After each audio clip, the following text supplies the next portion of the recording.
My name is Guneet Khanna. I am the co-founder and director of Revisa. Thanks everybody for joining in on a Sunday evening. Today's webinar is an information session about the advanced placement or the AP exams. Here's a quick brief on how the webinar has been structured. For the first 45 minutes, we're going to talk about the advanced placement exams in detail.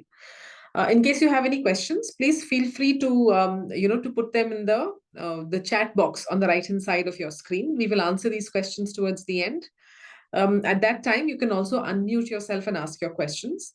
We want to ensure that you have access to all the valuable information that is going to be shared today. So we will be providing you a recording. You'll be able to access the recording of this webinar along with some useful links that will help you explore the right APs for your child. Rest assured, we are here to support you, and we will also share our numbers and can give you and you can give us a call to have a discussion in case you need more clarification for your child. Right? You can reach out to us at any time for one of the for any of the more clarification if you need, right? For one-on-one assistance, or if you have any questions. Plus, you can also review the resources that we will be sharing with you at the end of this session today. But before we get into it, let me quickly give you a brief about Revisa. Revisa is a high school learning support company which works with students worldwide to help them achieve their academic goals.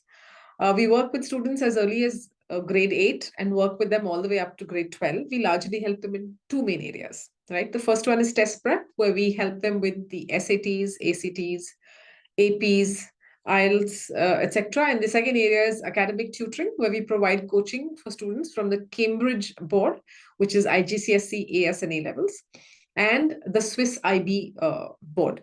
And we do pure subject tutoring as well, right? So we've been in this space for about 8 years now. We've worked with more than 4,000 to 5,000 families. Currently, we have students from across more than 8 countries, and we are headquartered out of Bangalore. So let's talk about the AP examinations, right? Why should you write it, right? What is the structure of the exam? How is it scored?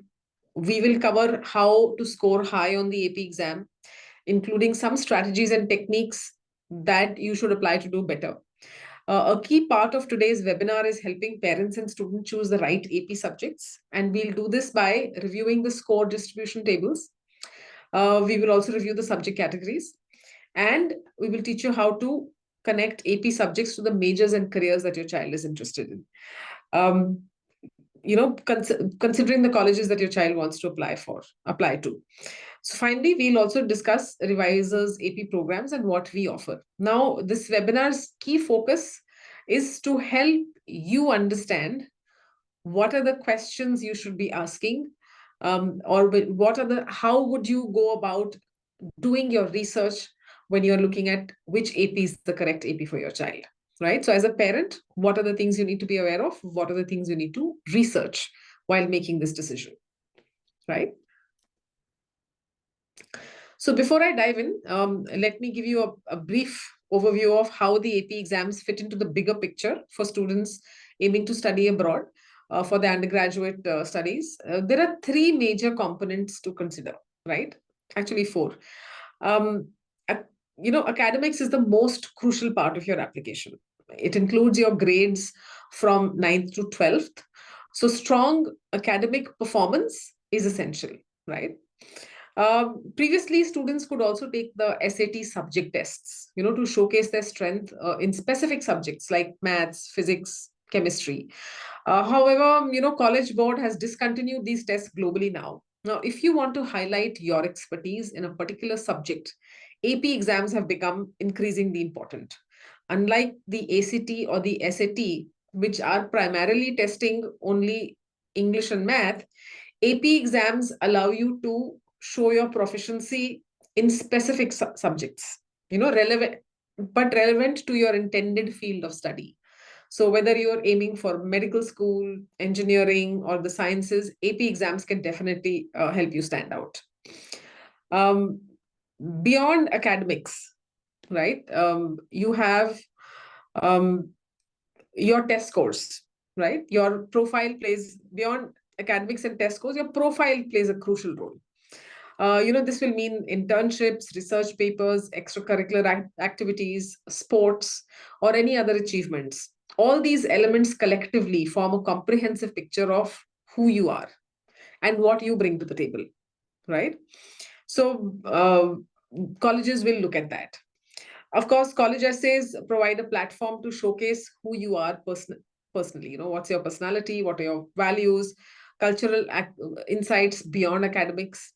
So essays differentiate applicants, demonstrate that you are the right fit for the college. They also highlight strong writing skills. They play a vital role in your overall review process, right? And it influences admissions decisions significantly, right? So understanding these components and how they fit together is important for a strong college application.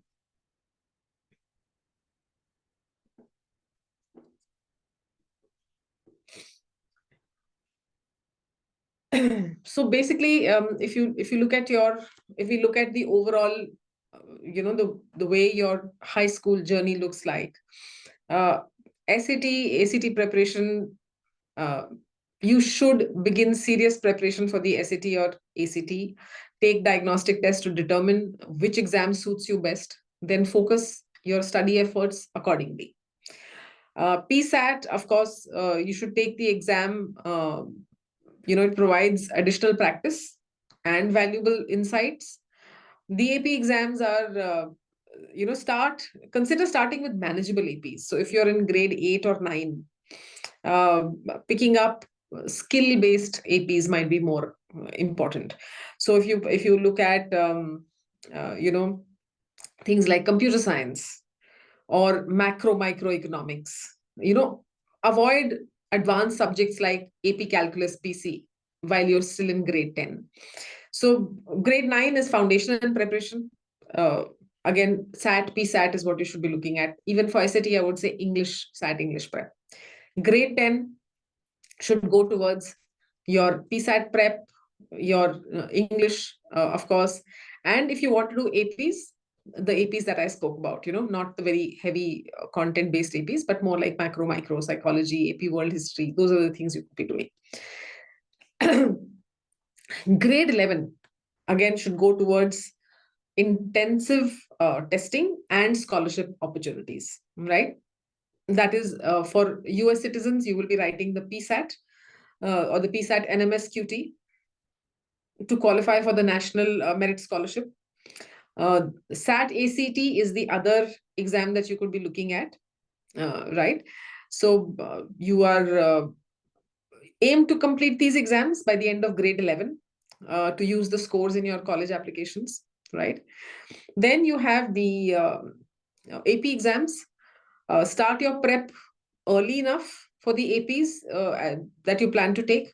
If you're planning to send your AP scores with your college admission applications, this test will need to be taken in the month of May between grade 11 and 12. Right. And so this year, the grade 11 is crucial for standardized testing. So plan your schedules carefully.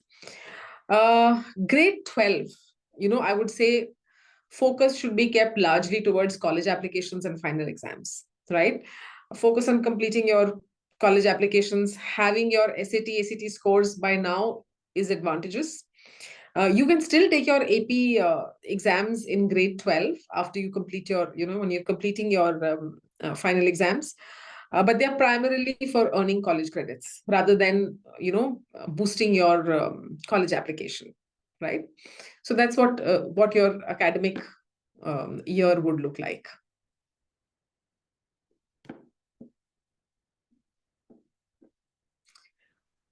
Um, so what are the AP examinations, right? Um, AP exams are college level tests taken in high school, which focus on specific subjects. So unlike the SAT and ACT, which is offered 7 times a year, AP exams are offered only once a year in the month of May. So this will make careful planning imperative, right? Especially if you're following the Cambridge, the IGCSE or the IB or A-level curriculums, you are likely to have your final exams in the month of May and June as well. So, both these exams overlapping means that you need to plan your AP exam well in advance to make sure that there is no conflict with your school exams. Currently, the AP offers nearly about 30 AP subjects worldwide. However, the availability of the subjects varies by country. In India, there are 20 plus APs offered, almost 28, but every center does not offer every AP. So it's very important to know whatever city you're in, what are the AP centers, and knowing which subjects are available can help you plan your studies better.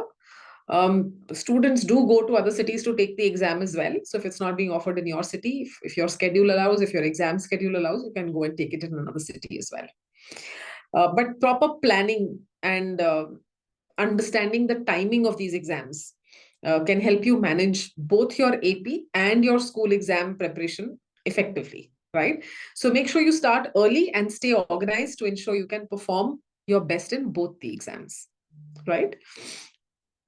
Now, why do the AP exams? What is the need to do the AP exams, right? Before we dive into the specifics of the AP exams, let's address this crucial question. Why should you take them in the first place? So, because taking an AP exam is a significant time investment. So, it's important that you have a solid reason if you wish to take them, right? So, the first, one of the primary reasons that the students take the AP exam is to stand out in the college application process, right? Like I mentioned, academic um, performance is a basic expectation. Colleges assume you're already doing well in your exams. So to stand out, you need more in your profile. Especially in the US, academics alone may not be enough. So they help you differentiate yourself from the crowd, which is a key reason that many students take them, making your application more impressive. AP exams are also college level courses which are taken in high school. So by scoring well, you can earn college credits. For example, in the US, each college credit can cost anywhere between $1,000 to $1,500, depending on which school you're going to. By passing an AC exam, you can save on these costs and potentially even skip certain, the initial exams or certain courses in college that you will need to take. So this not only brings your tuition fee down, but it also lightens your course load, right? And we'll discuss this later in detail, right? Um, with the credits that you earn in your AP exams, you might be able to graduate early or add an extra minor to your degree, right? So this flexibility allows you to make the most of your college experience, right? AP exams can also open doors to scholarships and awards. For example, taking and excelling in multiple APs can earn you the title of an AP scholar, which in turn strengthens your college application and it enhances your chances of receiving merit-based scholarships, right? Another reason, that a lot of students sometimes take the AP exam is to offset a poor academic score. So by, if you take the related AP exam, so for example, if you've not done well in, say, maths in your grade 10, but if you take, the AP calculus and you get a high score on that, it will show to the college that you're actually very good at math and, that score that you didn't get in school is an outlier, right? So this reduces the negative impact on your college applications. The other reason is, if you're planning to pursue a major which you have not taken up in high school. So for example, if you want to study, say, economics, and you're a science student, you have PCMB and you have not taken up economics in high school, taking an AP microeconomics or AP macroeconomics can show to the colleges that you actually have enough bandwidth to do things other than science also, right? So you can excel in various subjects, which enhances your overall application, right? So to summarize, APs can help you stand out in college admissions, earn college credits, save some tuition costs. You can even graduate early or secure scholarships, right? If any of these reasons resonate with you, then the upcoming presentation will provide helpful insights on how to prepare for and succeed in the AP exams. If not, it might be worth reconsidering if the AP exams are necessary for your academic journey.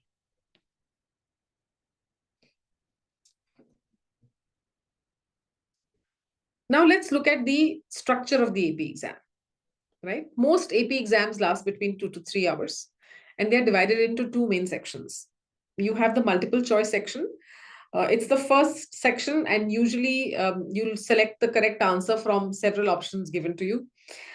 This part of the test, this part of the exam really tests your knowledge, your understanding, and your ability to recall facts quickly, right? This section is usually scored by the number of correct answers, and there is no penalty for incorrect answers, right? The other component that you have here, the second section, is called the free response style of questions. Now, unlike the SAT and the ACT, here you actually need to write down your own answer. These are subjective questions that require more detailed essay style responses, very similar to your school exams which you're taking, right? So they assess your ability to analyze, synthesize, uh, information, and apply that knowledge you have in a very structured manner. So this section is graded by trained educators who will evaluate the depth and the quality of your responses, right? So partial credit is often given for the answers that show understanding, but even if they are not completely correct, you will get partial credit for that, right? Unlike the SAT and ACT, which primarily focus on multiple choice questions, the AP exam free response section requires higher order thinking and detailed written responses, right? So the need to articulate detailed answers means that the AP exams are more rigorous and demanding. They test not only your factual knowledge, but also your ability to express and support your ideas effectively. It does require thorough preparation and a very strong understanding of the subject matter, right? So make sure you're well prepared in both, to tackle both multiple choice questions and free response questions effectively. Now, now that you understand the structure of the AP exams, let's talk about how they are scored. AP exams are graded on a scale from 1 to 5, right?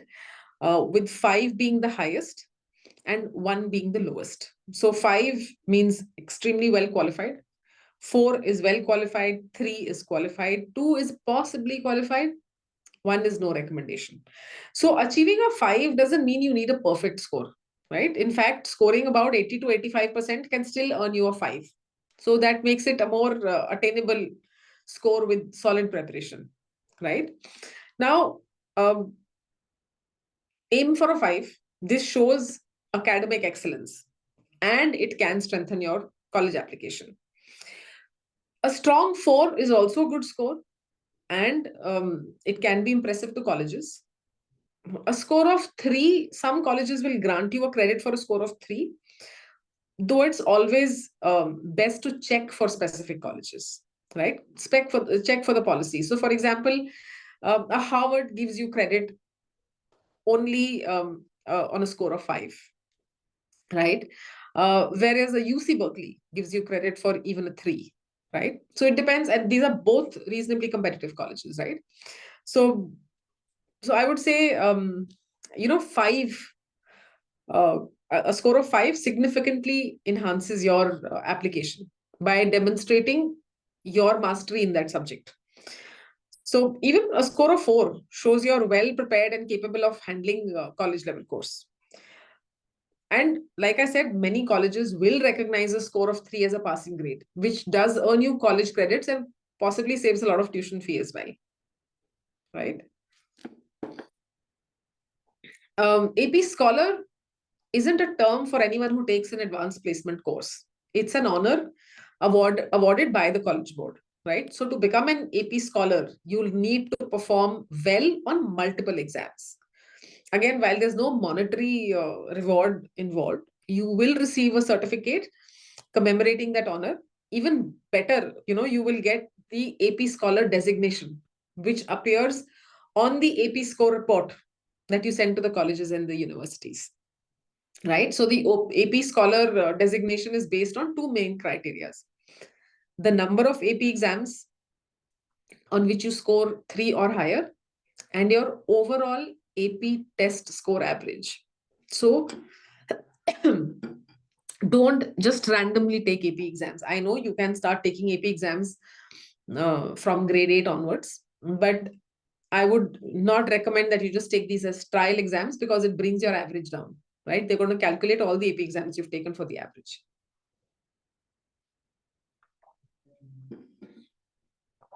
So there are various award levels based on these criteria. So if you score a 3 or higher on at least 3 AP exams, you will be called an AP Scholar. A score of 3 or higher in at least 4 exams, and also having a minimum AP average of 3.25 on all the AP exams that you have taken, gives you the designation of a AP Scholar with honors, right? And an AP Scholar with distinction is given to anyone who has a score of 3 on or higher on 5 AP exams, and you have a minimum AP average of 3.5. Right?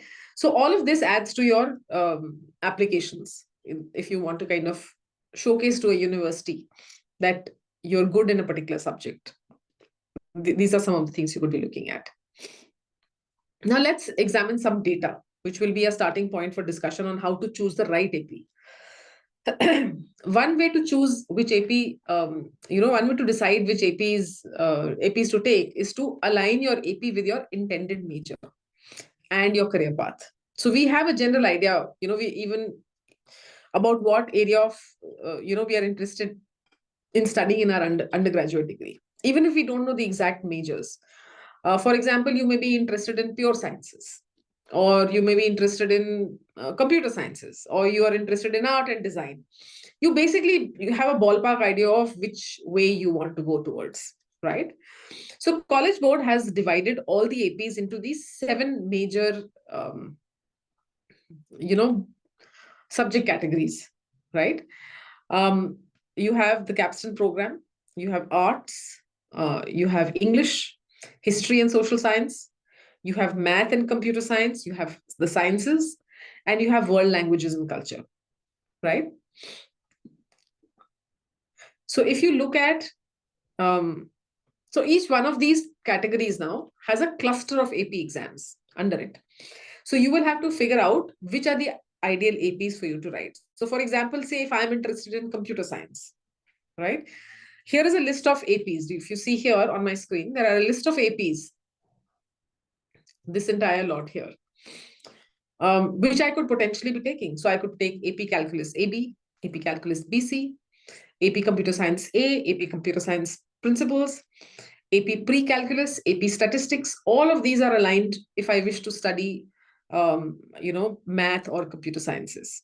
Or if I was, say, interested in doing pure sciences, I could potentially take AP Biology, Chemistry, Environmental Sciences, AP Physics 1, Physics 2, Physics C, Electricity and Magnetism, or I could take Mechanics, right? Now, College Board has some useful tools which can help you make this decision, right? So let me just take you to the website. So you can see the subject categories here. This is the College Board website. You can see which are the subject categories. Like we were talking about computer science, and if I want to follow computer science, right? And please don't worry, we will share all the links with you after the webinar, so that you'll be able to access this and see it at your own time to, you can go ahead and play with this to get an insight as to what are the basic things. So if you're thinking about writing, say, the AP Calculus BC, like we were talking, we can see here, let's just click on this and go to the website. So if you come here, you can see that there are 38 majors and 107 careers, right, that this connects to. AP Calculus BC will connect to. Some of the majors that writing this exam might help you with are majors like computer science, you will see economics, finance, there is marketing, right? And it leads to... Guneet, we are not able to see the website. So if you can, it is, I think, on the other screen. Okay, just give me a second. Able to see it now? Yes, yeah, we are able to see. Yeah. Okay, super. So these are the 38 majors and 107 careers, right? That AP Calculus BC will connect you to. So if you look at, there's accounting, there's applied physics, there is chemistry, economics, finance, marketing. I mean, there are multiple majors, right? That will help. You can also go up here and have a look at the 107 careers. And, if you look at the careers,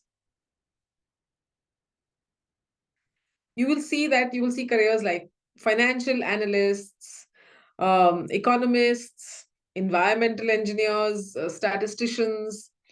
So here you can see all the careers. So, and you can also see that many exams overlap over majors and careers, where similar skills are needed for both, like, how math and eco are required to become a financial analyst, right? So, therefore, it's important to remember that these decisions about majors and careers are very nuanced and they differ from student to student. It depends on each student's academic profile and the chosen college and career path. So you should make sure that you are using these tools in close connection with your college counselors and academic counselors, right? It's very important. So the reason why, I'm showing you this tool is that even when you sit with the college counselor and the academic counselors, you will know which questions to ask. So do your research before you actually sit with your college counselor to understand which major is connected to which area of study. And you can do some amount of research before you actually sit with them to make these decisions.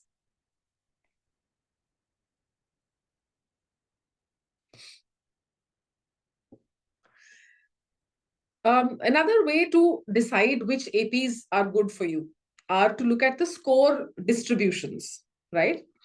Now,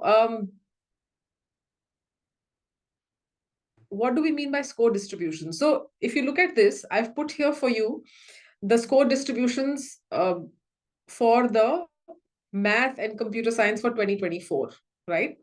And to guide our choices. So AP Calculus BC, if you look at it, just give me a second. Okay, so this is the AP Math and Computer Science, right? So if you look at this, 45% of students scored a 5. So this gives you the data about all the people who have taken computer science in 2024, the May 2024 exam, and about 45% of these students scored a 5 on Calculus BC.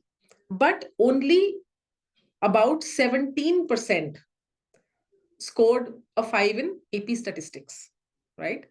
Now, if you look at Computer Science A, right, you can see that 24% students scored a 5. But if you look at Computer Science Principles, only 11% of students scored a 5. So looking at these distributions, if I was choosing within the AP Math and Computer Science category, if I had to choose 2 APs, I would go with AP Calculus BC, which has a high success rate of 45%. And I would go with Computer Science A, which is a 24% success rate, rather than Computer Science Principles, right? Similarly, let's look at another category. Let's look at English. Let's look at English. Now, it would make more sense to choose English AP Literature, right? Which is a 13% success rate over AP English Language and Composition, right? So these examples show us how score distribution can also help you decide which AP exams to take within a category, right? By looking at the past performance data, you can better understand how challenging it might be, right?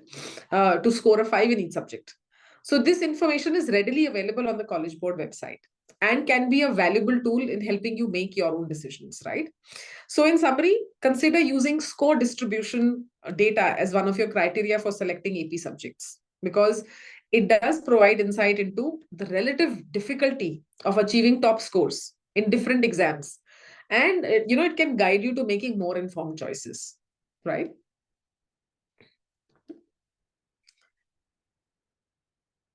The other thing, so we've discussed how you look at majors. We've also discussed how you look at score distribution. Let's look at another critical factor is the college credit policy and advanced placement policy, right? First, before we get into that, let's understand what is a college credit, right? A college credit is a unit by which coursework is measured, right? So usually one college credit, and again, these are reasonable approximates. It differs from college to college. So one college credit equals 1 hour of classroom learning plus 2 hours of independent work, right? That means an average 3 credit course you can expect to spend 3 hours in the classroom and about 6 hours studying or doing homework each week, right? And college courses range between 1 and 5 credits, although most courses are either 3 credits or 4 credits, worth 3 or 4 credits, right? Now let's try and understand the advanced placement. Some colleges offer you a chance to skip an introductory course based on the qualifying AP score, right? And you can earn college credit or advanced placement or both with your AP exam scores, depending on the policy of the colleges you're applying to. So now we've understood what is a credit, we've understood what is advanced placement, right? Now, College Board has a tool that allows you to see how different AP scores can earn you credits at various colleges. So this tool allows you to filter resources based on the colleges you're applying to. And as always, these links will be shared in the resource pack that you will get after the webinar, okay? So let's take an example with Stanford. So let's go ahead, and I have opened this here for you. Let's go ahead and look at Stanford here.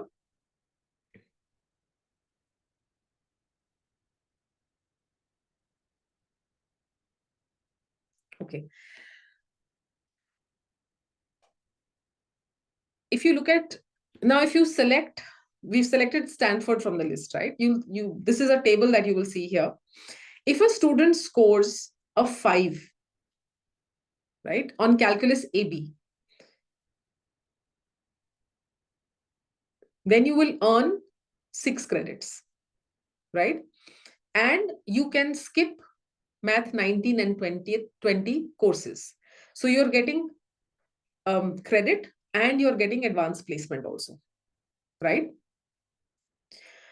But if they score a more challenging 5 on a more challenging course, which is calculus BC, right, they will get 10 credits and they can skip math 19, 20, and 21 courses, right? So this shows you how choosing a more difficult AP can provide greater benefits, right? This tool will help you determine if taking AP courses is beneficial for your child and how it helps their college journey at different universities. You can choose the college that you want to look at, right? Keep in mind that to choose AP courses which are aligned with your intended college major and add to your high school academic profile as well. So for instance, if you're planning to study engineering, AP macro and microeconomics may not be the ideal choices, right? An engineering course might not give you any credit for these APs. So instead, AP Calculus AB or BC or AP Physics would be the more suitable options for you. Typically, undergraduate programs, we had discussed this earlier in the webinar as well, require, so a typical program will require about 120 credits to complete. It varies depending on the course, the level of difficulty of the course, of course. And each of these credits that you require can range anywhere between $1,000 to $1,500 USD in tuition fees, right? So this means that the total cost for these credits can range from 120 to about $225,000 over the course of 4 years, right? Now, by taking AP exams, your child can earn college credits while he's still in school. So let's break this down with a concrete example. So if your child takes 5 AP exams, right? From 8th to 12th, you can take AP exams. So if you take about 5 AP exams and you earn an average of 6 credits per exam, right? That's 30 college credits at 1,000 to 1,500 per credit. These 30 credits can save you anywhere between $30,000 to $45,000 in tuition fees, right?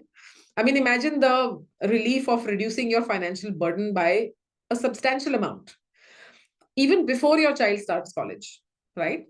So this not only makes higher education more affordable, but also allows you to allocate resources towards other important aspects of your child's college experience, such as housing, books, extracurricular activities. Another important thing to consider is that the curriculum your child is currently following. Um, uh, the students attending this webinar are probably from various backgrounds and different examination boards as well. So students in IB programs may already receive credits for their subjects, right? However, students in CBSE and ISC or state boards do not. So for these students, taking the AP courses can be crucial to match their peers from more recognized curriculums like the IB or the IGCSE, right? So AP exams provide a benchmark to US colleges. Basically, that helps them evaluate you better, right? Evaluate your academic strengths better. So therefore, students from non-IB and non-IGCSE backgrounds, AP courses can level the playing field for you guys. So choosing the right AP courses requires a thoughtful, personalized approach, as there are many factors, that play a role in this decision. So it's best to take the help of a college admissions counselor to help you decide if AP exams are right for your child and which specific exams to take. Remember, deciding to take AP course is a significant time commitment. Discuss with your child to see if this is the right path and which AP subjects to choose. Now, if you're in an IB curriculum, right, or in an A-level curriculum, you just need to go and search for the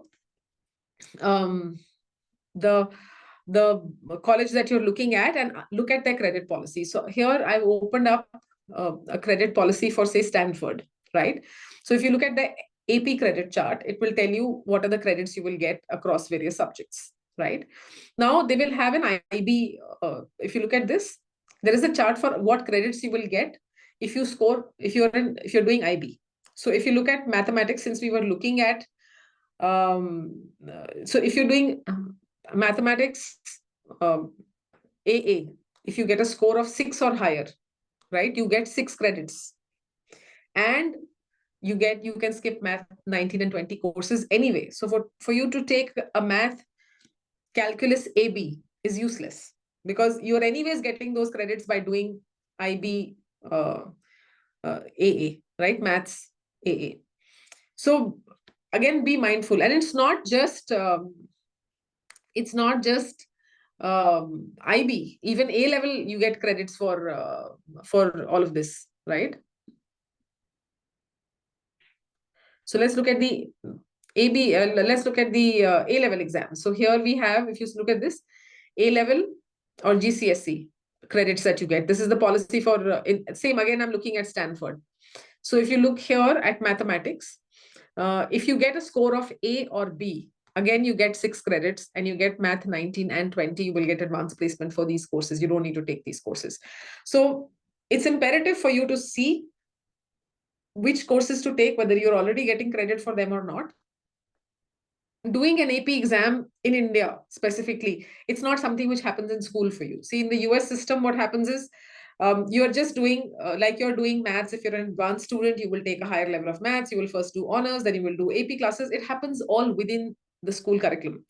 Whereas in India, you're taking IB HLAA or IB SLAA, whatever you're taking. In addition to that, you're taking on the AP exam. So it's pretty much saying that instead of 5 subjects, I'm planning to do 6 subjects or 7 subjects, because that's the amount of time you need to devote to it, right?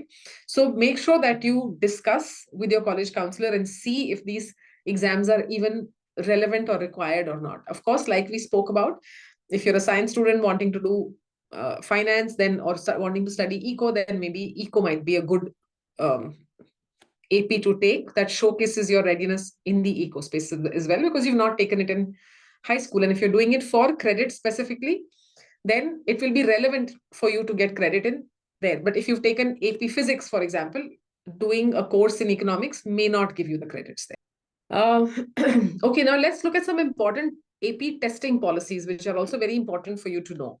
You cannot take 2 exams which are scheduled at the same date and time. Okay, so decide which exam you wish to take first and then take the other exam during the next testing window, right? Also, you cannot retake an exam in the same year. So you have normal testing and you have late testing.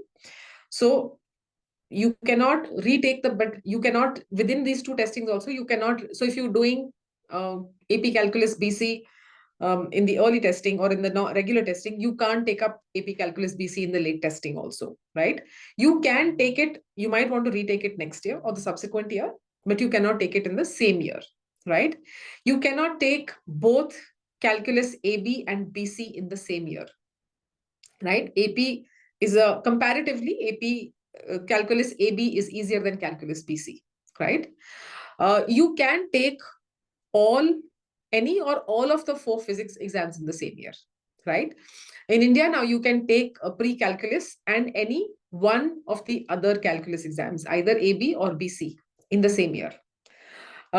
If offered by a test center, the prerequisite for AP Computer Science Principal exam, you have to register for this exam. You must be enrolled in the corresponding AP course. Students must submit portfolio work and complete the end of the course exam to receive a complete AP exam score. AP Computer Science Principal is still a little complex exam to give in India. But I would say if you want more information, I can get you, a meeting with the AP Computer Science faculty, and she will be able to explain in detail the difference between the two and what it requires. Now, an announcement was made a couple of weeks back by College Board saying that starting in May of 2025, the APs will be going digital. So they will discontinue the standard paper testing for 28 AP exams. These exams will move to the Blue Book digital testing application, and you can take it there, but you still have to go to a center to take the exam.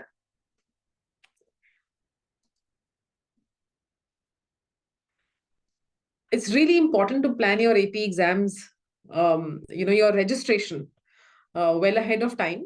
Registration usually opens in September and closes around mid-December. Long before the exams, which is, in the first 2 weeks of May. So make sure you register for your exams on time, secure your spot to avoid any issues. Some test centers may offer a second registration window, through December, through mid-March, but most centers might not. So it is best to make sure you're registered well before November. Seats do get filled up at centers. So I would say keep an eye out mid-September onwards on the College Board website. You can find the dates and times of the AP exams on the website. Some test center, like I might offer late testing in the 3rd week of May. If you can't take the exams during the initial period, it's a good idea to check with the center that you have chosen about these specifications, as they can vary. In India, exam registration is handled by the authorized test center. So I think you need to kind of register on the College Board website, but you also need to go to the center. You need to follow the registration and payment instructions provided by your preferred test location. Okay. Since these test centers operate independently, uh, their offerings, deadlines, fees, and policies may differ, right? So every year we see students who miss the registration for some reason, right? Some will think that there will be a late registration period and will miss the initial deadline. Others have issue even with payment, payment processing, especially with credit cards, where payments might bounce back without your knowledge. So it's important to complete your registration as soon as possible with your selected test center and verify your payment confirmation to avoid any last minute problems. Missing the registration deadline can be disappointing, and it can mess up your academic plans completely. So I strongly urge you to mark the registration period on your calendar, follow all the necessary steps, and confirm your registration details. Being proactive in the registration will make sure you have a smooth and successful experience while taking the AP exams. College board will send you a confirmation about the fact that you have registered and we have secured a spot for you. Make sure you get that in hand, because September is really early for a March exam, right? So be very mindful of that. How do you score well on the AP tests? Some very generic things that I would like to tell you, that unlike the SAT and ACT, which offers multiple test dates, AP exams are held only once in the year in the month of May. It gives you, from now on, you have roughly 7 to 8 months to prepare. So starting early is crucial because you'll need to balance your AP prep along with your regular school exams and possibly the SATs also, right? So you will need to block dates out for your midterm and your final exams, right? Including the time that you will require for preparing for these exams also, right? Any important events, travel plans. If you're doing AS levels, you will have pre-boards as well, right? So, one tends to think that you have a full year to complete the portions, but effectively you only get a few months. So early preparation will help you distribute the workload and reduce the last minute stresses. So I would say start early is the first thing. Then good resources can be limited. So make the most of what's available. Use textbooks, online resources, review guides, take practice tests. It's invaluable for assessing your readiness and for identifying the areas for improvement, right? Make sure you review the explanations for both correct and incorrect answers. Regular practice is essential, right? Taking full length practice exams under timed conditions to get used to the test format and the timing is very important. This will also help you build your stamina for the actual exam day. So it will highlight your areas of concern, so you know which topics to allocate time for, right? Maintain, preparing an effective study schedule is key. So you will need to put aside the time needed to practice exam style questions as you finish learning topics. So in the case of APs, that will be multiple choice and free response questions. A mistake that I see many students doing is that they'll keep the exam style questions for the end completely. They will just do content and not do exam style questions. So make sure you complete the portions well in time so that the last month can be kept for mock tests and full length tests and remedials. But as we had discussed earlier, an effective study schedule will be key to your AP prep. So plan well. This will make sure you've covered the necessary material without getting overwhelmed. And make sure as you complete a topic, you do start doing the exam style questions then itself, right? And, if you feel you cannot plan this on your own, right? There are experts who can help you with this. So achieving high scores, ideally a 5 and a 4, requires thorough preparation and understanding of the exam format. So don't hesitate to seek help from either your teachers, your tutors, online forums. If you're struggling with certain topics, please see how you can use these people as tools to help you on your journey. Sometimes it's important to just get someone to validate your answer. For example, in the FRQ questions you answered, is it a 1 on 5 or is it a 4 on 5? What would you need to add to that answer to make it a 5 on 5, right? So seek help when you need it, right? Avoid viewing your peers as competitors. People are taking this exam worldwide. So instead, consider studying in study groups, right? You will, it benefits from having a supportive environment. Many AP candidates study independently. So having a support system can be immensely beneficial. Working with your peers can clarify difficult concepts. You can share resources. It keeps you accountable, right? Lastly, I would say maintain a positive attitude and be persistent, right? AP exams are challenging. You are trying to take a college level exam while you're still in school, but with consistent effort and a very strategic approach, you can achieve high scores, right? Remember, the goal is not just to pass the exam, but to master the material, right? And demonstrate your academic prowess. You're telling the school, you're basically, if you're sending in your AP scores with your application, you're trying to tell the universities, hey, look at me, I'm so good. I've taken a college level course and I've got a 5. They can't discount it, right? So make sure that you, by following all of these strategies, you can enhance your preparation and your performance in the AP exams. Make sure you're well equipped to succeed in this very rigorous academic endeavor that you take on, right? At Revisor, we provide comprehensive support on your AP preparation across 10 to 12 subjects. Our program is designed to ensure consistent progress and thorough understanding, right? The batch classes usually start late September, early October, right? We have about 6 to 7 months of training. We don't want too many gaps. There are live classes, about 30 to 40 hours of live classes with experienced faculty. After each session, students will complete an equivalent amount of assignments with exam style questions. So for example, a 2-hour class will be followed by about 2 to 3 hours of assignments. You will answer multiple choice questions from that unit that you have studied and FRQs from the unit that you have completed. So a lot of students tell us that because we are answering the FRQs now itself in the first month or in the first 1.5 months, it changes the way we study because we know what we are expected to deliver. We make sure we study in a way that we are able to deliver it. So it's very important when you're doing your APs, you do both styles of questions, right? After completing each unit, students will take a unit test to evaluate their understanding and preparation levels. Based on the result, we will provide targeted remedial sessions to address any gaps. In the last couple of months, students will take anywhere between 6 to 8 full-length mock tests in a timed setting.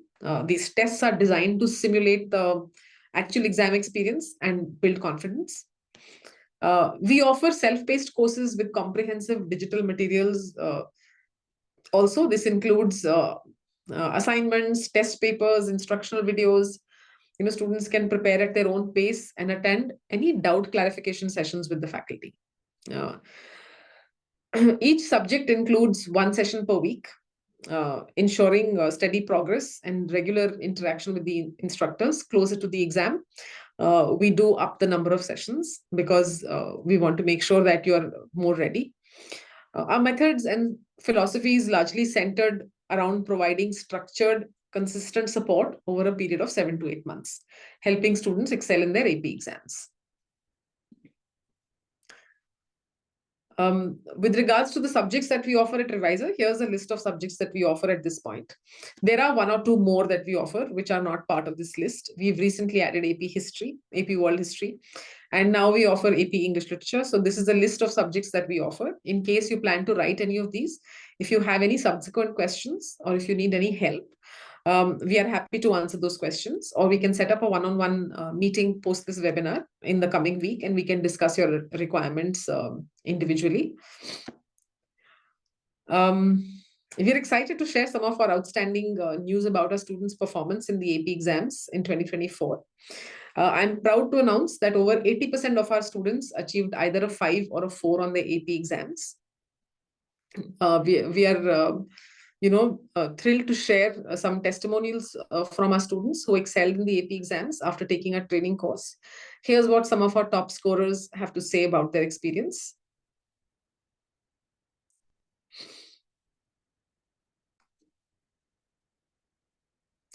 Okay, so we've pretty much covered what we want to take up in this session for the APs from our end. I'm sure this is a lot of information for you to take in. We've shared, I'll share some of the numbers here with you here. Yeah, I've shared two of the numbers here. Please feel free to call us back on any questions that you have. You can drop us a message on these numbers with any questions, or you could set up a one-on-one meeting, one-on-one call or one-on-one meeting, and we can help guide you, with any AP questions that you have. Again, like I mentioned, these sessions are free of charge. And however, if you have any general questions, we'll be more than happy to answer them for you. Right? So you can put them up in the chat session. So I'll just have a look at what questions are there in the chat session.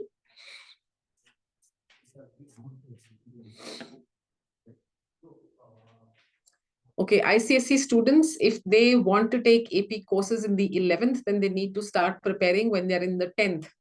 Will they be knowledgeable to crack it? Okay, so it depends on the subjects that you can take. Like I mentioned, in grade up to grade 10th, I would say take more subjects which are generic and don't require, which are not very heavy with specific knowledge. So for example, if you want to do AP macroeconomics, microeconomics, AP psychology, or skill-based subjects like AP computer science, these can be done even in your 9th and 10th, right? If you have an interest in computer science and if you've been coding or you like computer science, you can take them earlier on also.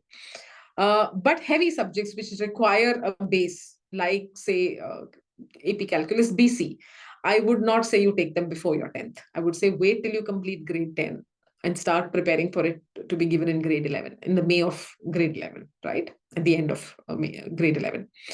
That would be more relevant. I hope I answered that this thing. What is the average cost of AP courses? Just fill out the form, the form that we have here in the chat box, and we'll send you this thing. There is the registration cost of taking the AP. Registering with College Board can vary anywhere between 20 to 25,000 rupees for each AP.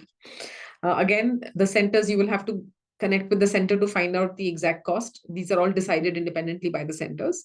So you will need to connect with them for that. Is pre-algebra AP exam available in India? You have pre-calculus, which is available here. Okay, so there was something about the website. Should we check the curriculum first and then take the proper courses? Yes, for sure. Like I mentioned, if you are, so two reasons to take the APs, right? One of them is if you want the college credits, then it has to be aligned with what you want to follow through in college. Like I mentioned, if you are planning to take, say, engineering, then physics, AP Calculus BC, all these are very important. You can take them, but definitely align them to the majors. There are some students who take APs. So if there are science students and they want to study, say, finance or economics or psychology, then they will take the relevant APs to show that they are beyond physics and math. Also, they have the academic prowess to be able to do it. So it depends completely on the courses that you're applying for or the reasons for applying. Some students who are applying to very competitive universities want to showcase that I'm not only all about science, even if they're taking up science courses, they still might end up taking economics or psychology to show a varied academic profile. That also sometimes impresses the universities. It enhances your overall what you're showcasing to the university. So your reason has to be very relevant. What is the difference between AP Computer Science A and Computer Science Principal? It's a little complex. It's not very straightforward. Computer Science A is a pure exam-based thing, but Computer Science P has a project that you need to do. Fill out the form, please, and I'll get you a meeting with the Computer Science AP head, and she can take you through everything in great detail, right? Can students in the 9th grade give the APs? Yes. Like I mentioned, choosing the APs is important. Which ones they can take? I just answered that question.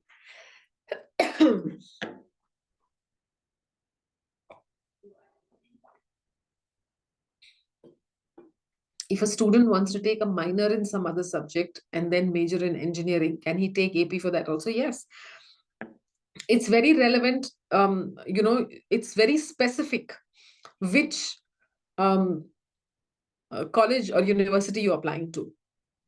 There are some colleges that will give you, they might give you credit, but they will not give you any advanced placement, right? So you will have to sit with your college admissions counselor, look at the specific policies of the college you want to apply to, and then make this decision. Don't make this on your own. I think do the research beforehand, but make sure you sit with your college admissions counselor to decide that what books do you recommend for the APs. There are multiple books, and each subject will have, this is not like the SAT or the ACT. Each subject has a few authors that write books relevant to that. So you have the normal generic ones. You'll have the Princeton Review, Kaplan's, Barron's. You'll have that, all of that for the APs. Other than that, there are specific authors that write good material. Again, very specific. Please fill out the form. If you like to, if you're looking at a particular subject, let me know so that we can speak with the faculty and give you a list of books that you could possibly look at. What is the fee per AP? I addressed that, anywhere between 20 to 25,000 now, or last year at least it was. They might hike it this year. So that is what, with once they announce the registration, you will have to call up. They'll give you the links of all the city, in each city, which are the colleges, which are the schools where the APs are held. Call up the school, speak to the AP counselor there, and find out what is the fee for that particular exam. Can we hide a score if it's not good? Yeah, you don't have to send in your AP scores if you don't want to. It's not mandatory.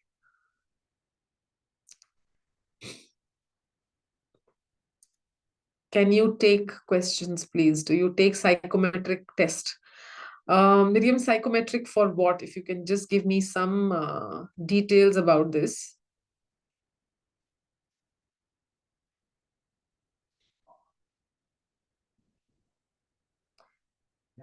Do you mean for APs? No, we don't. If you mean for colleges, which subjects you should follow? Yes, sure.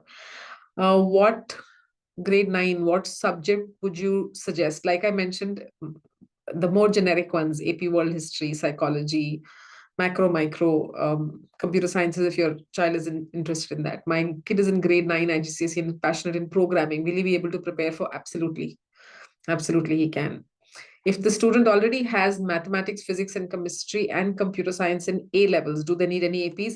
I would say please look at the credit policy of the colleges and see if they're already getting credits. Then no, they don't need to take it at all. Difference between AP psychology in social sciences and sciences. It's a different subject. Psychology is a different subject, and sciences will have physics, chem, bio. I hope I answered that, Kitika.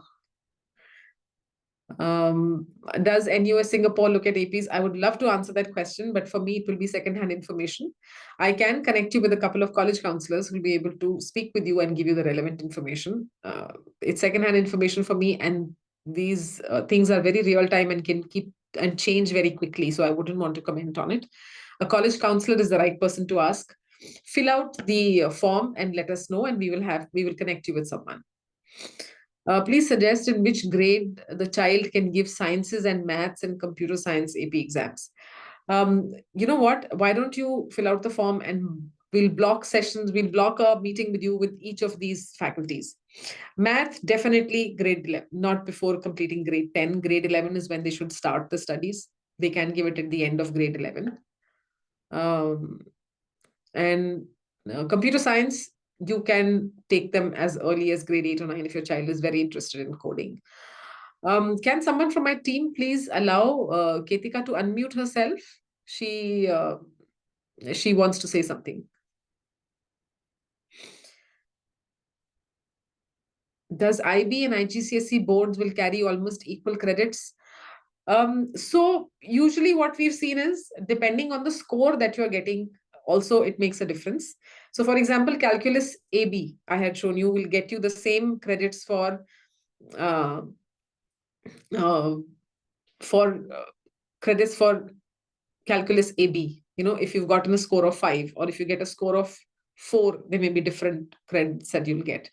But if you've done well in your IB and your A levels, you will get it for certain exams as the same level. Certain exams, it'll be different, right? And sometimes it will allow you to skip more courses if you've taken the AP, but maybe allow you to skip, say, like we saw in Stanford's case, they allowed you to skip 2 courses if you've taken up A levels, but not 3, right? So that also this thing. makes a change. What are the countries that accept AP scores to get credits? Is this AP score useful in the Indian university admissions? Again, a question for usually the US. It makes a lot of difference in the US. In Indian colleges, again, I would say we can get you to speak with a college level counselor. I don't want to give out secondhand information. While I know many people who are teaching APs will talk as if they know everything, these policies are very real time. They change. I mean, what is relevant last year may not be relevant this year. So the best person to speak with is college counselor. Please fill out the form, Shamila. I'll connect you with a couple of people who will be able to, you can call them and speak with them, and they'll be able to guide you with this.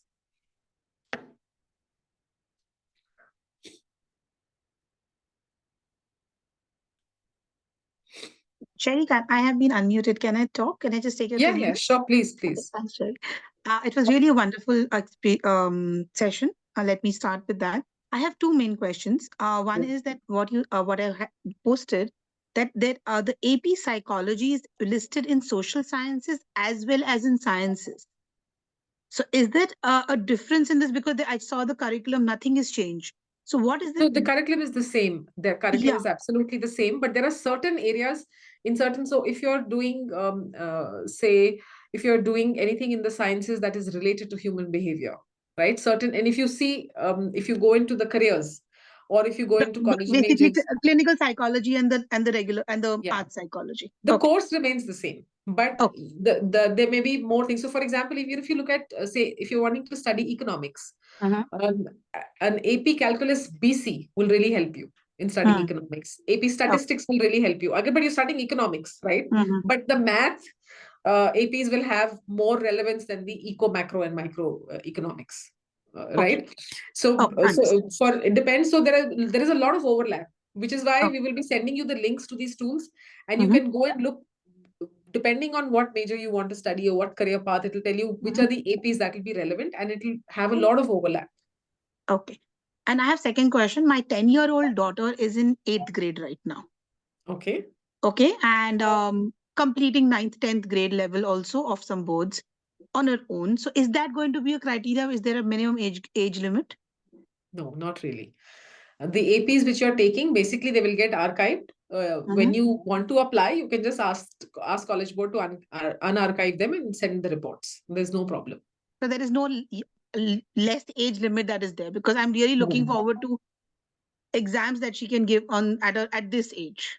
There isn't. Oh, cool. Then If we she's in talk grade 8, if she's in grade 8, it's good enough. I know that for 5 years, it's definitely relevant, but do write to College Board. I hope their policies haven't changed.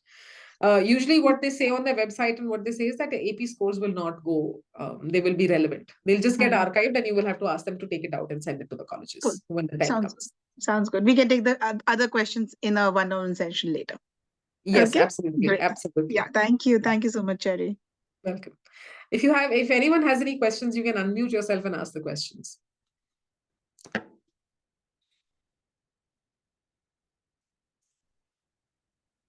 Hello. Hi. I want to ask this thing. Okay, are APs allowed for homeschoolers also if we are homeschooling our son in 11th grade or in 12th grade, 11th and 12th? So I think right into College Board, I don't think there should be any problem. They do say that you can. There are some courses where they will want you to enroll in the College Board course as well. They have a course of their own. Whereas most courses, if you are normally if you are in a school, you can give it as a private candidate. There is no problem. But for homeschoolers, I would recommend that you write to College Board. The policies change very frequently. Okay, right? so before we Yes. make a decision, we have to make You sure must from the college write. that Yes. that Write will into be them. accepted. Yeah, write into them. Also, there is a number provided on the College Board website. So you can speak to them as well, but definitely do send a mail. They're within 2 to 3 days, you will get a response, because on the last day, you don't want any surprise, right? Because you'll end up losing a year. So best you have a commitment from College Board. Also, speak to the test centers, because center may have a different policy, right? Okay. So whichever city you're in or wherever you're planning to give this thing, they have AP counselors who are sitting there. So you can speak with them and make sure that all boxes are ticked before you actually start the prep for the course. Because it's like taking one more complete new subject, right? Okay. the number of And hours. see, I'm not very aware of these college admissions, because my elder son is taking JEE as his route, and he's going Okay. like that. But I'm asking this for my 9th grade son, so I have I don't have much idea about this. Okay, about these college Don't worry. admissions. Don't One worry. thing I want to know is, I've heard is that we need to have a proper portfolio, which is impressive. The thing is that my son, both actually my younger son, the son also, he's very bookish, and he doesn't. He doesn't have this wholesome, what is holistic profile. He's academically he's sound, and he has interest in programming and robotics. But apart from that, there are no other community services or those things, or he's not even. I don't think he'll be interested in pursuing those things. So when I heard about this AP test, I was just thinking whether it will make up for those gaps. Like if some children, they have excelled in some others like sports or something.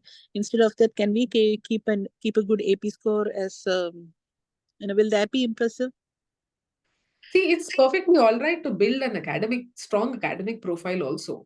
It doesn't have to be extracurriculars. It doesn't have to be that if your son wants to study computers, he's going and playing football somewhere and he's going and working in an old people home. No, it's not like that. I think you should connect with a good college counselor, right? Okay. Having the right advice. Basically, you may anyways and be doing a lot of stuff. You just need to make sure that you're documenting it well, right? Okay. If he's interested in computer science, his extra work needs to be around computer science, Okay. right? Okay. He All right. I doesn't understand. have to, and it's perfectly fine to build a completely academic profile also, right? All right. Yeah, that's what I wanted to know. Like, Yeah, because there is. I'll tell you what I'll do. Just fill up the form. I'll send you the names and numbers of 4-5 counselors, college where admissions can I counselors. find the form? I didn't see the form actually. It's in the chat box. It's in the chat. Chat box. Okay. Okay? Okay. I will fill the form. Fill it out. Otherwise, you have my number. You can always call one of us and we'll connect you with, with the college counselors. It's best to speak with them, right? And you don't have to sign up with a college counselor to be able to speak with them. So many college counselors will have, some will give you a free session. There are some people who will give you a charge session. They'll charge you anywhere between 2,500 to 5,000 for an hour session. You can interact with them, you can speak with them. You don't have to pay 3 lakhs to 5 lakhs to to sign up for a course to get this information, right? All right. They have paid sessions, and they're very open about giving you advice and telling you, answering all your questions. We know a bunch of these counselors, so I can send you the numbers of these people. Some are okay to do a free session, some might charge you for it, but for that 1 hour only. You don't have to sign up for anything, right? Okay. And speak with them. And also, I think you should speak with them before you sign up, because you want to make sure it's the right fit for you, right? Yeah. And if you Yeah. speak to 3-4 of them, you will get an answer. You will see how each one is thinking and what solutions they are giving to you.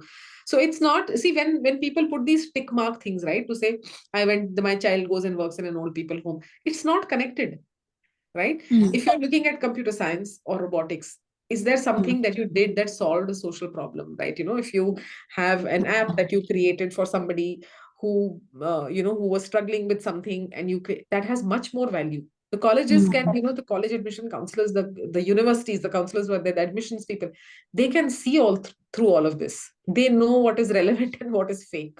So never do anything which is fake.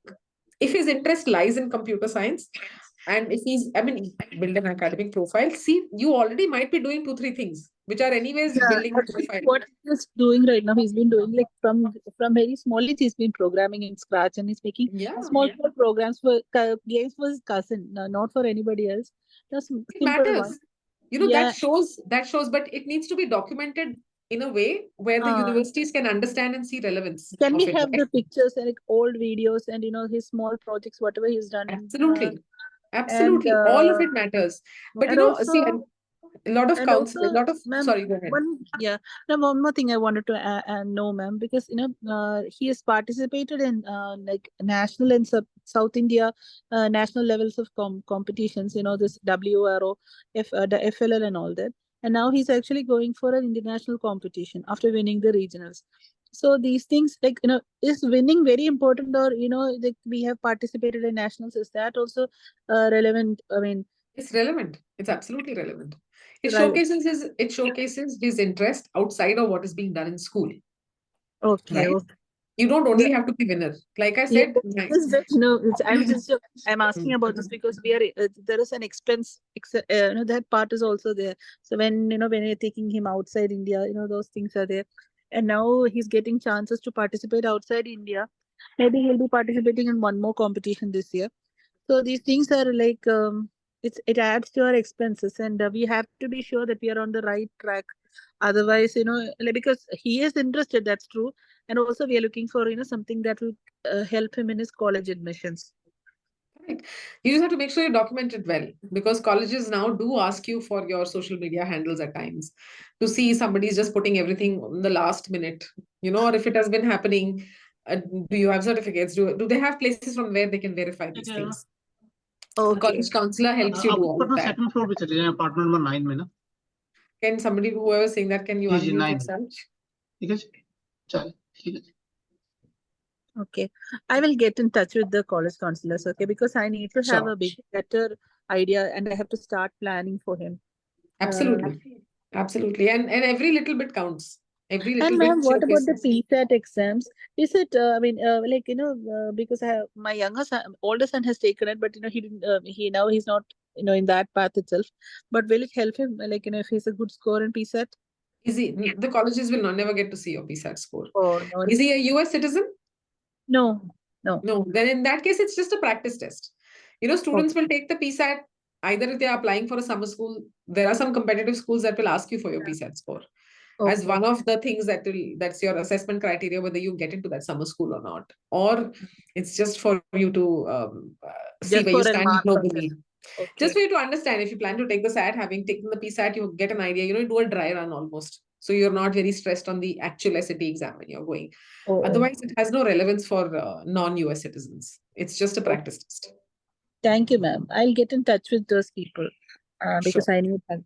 Thank you. Sure. You can just fill out the form. We'll send you the details. Just mention what you're looking for. Okay, if you're done with the questions, thank you so much.